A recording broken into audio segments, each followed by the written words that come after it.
BTR বাকী ৰাইজলৈ নমস্কাৰ যাচিছোঁ। BTR চৰকাৰ প্ৰায় 2 বছৰ হ'বহি। অহা ডিচেম্বৰ 20 আহিলে 2 বছৰ কমপ্লিট হ'ব।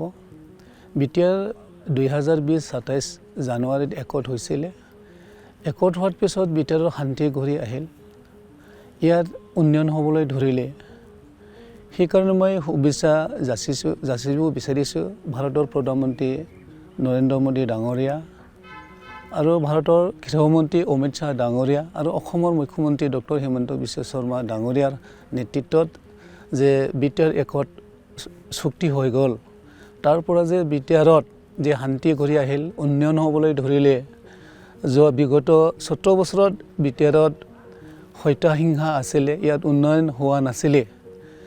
যোৱা বিগত 2 বছৰৰ পিছত 2 বছৰ হোৱাৰ পিছত যে BTR যে উন্নয়ন হ'ল, উন্নয়নৰ মুখ আমি দেখিবলৈ পালোঁ, এইটো অতি গৌৰৱৰ কথা। সেইকাৰণে মই শুভেচ্ছা জ্ঞাপন কৰিলোঁ ভাৰতৰ প্ৰধানমন্ত্ৰী ডাঙৰীয়া নৰেন্দ্ৰ মোদী ডাঙৰীয়া আৰু গৃহমন্ত্ৰী অমিত শ্বাহ ডাঙৰীয়া আৰু অসমৰ মুখ্যমন্ত্ৰী ডক্টৰ হিমন্ত বিশ্ব শৰ্মা ডাঙৰীয়ালৈ।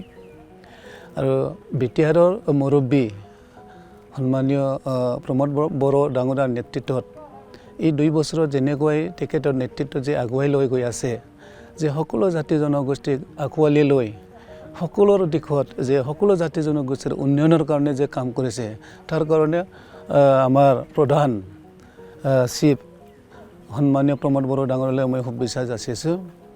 যে মই ৱাটাৰ ৰিচোৰ্চ চাই আছোঁ।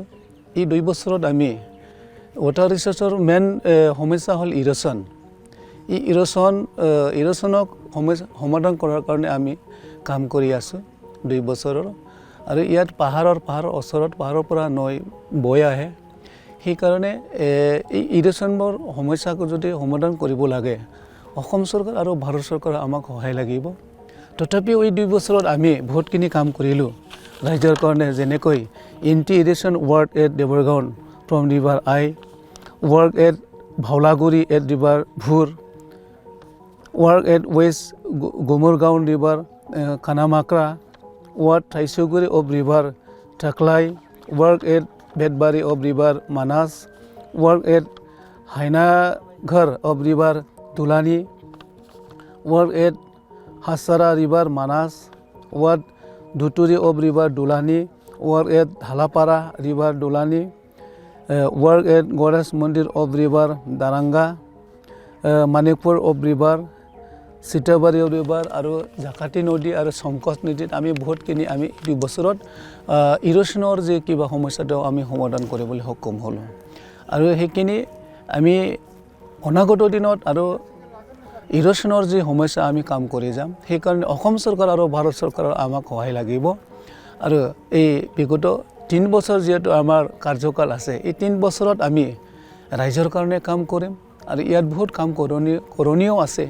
এই কামবোৰ আমি চাই চিতি ইৰোশ্যন য'ত ভালনাৰেবল এৰিয়া, এইবোৰ আমি চাই চিতি আমি কাম কৰি আছোঁ। সেইকাৰণে আজি 2 বছৰত যি আমি কাম কৰিলোঁ, এইখিনি বহুত আমি কৰিলোঁ আৰু কৰি যাম। এইখিনি থেংক ইউ।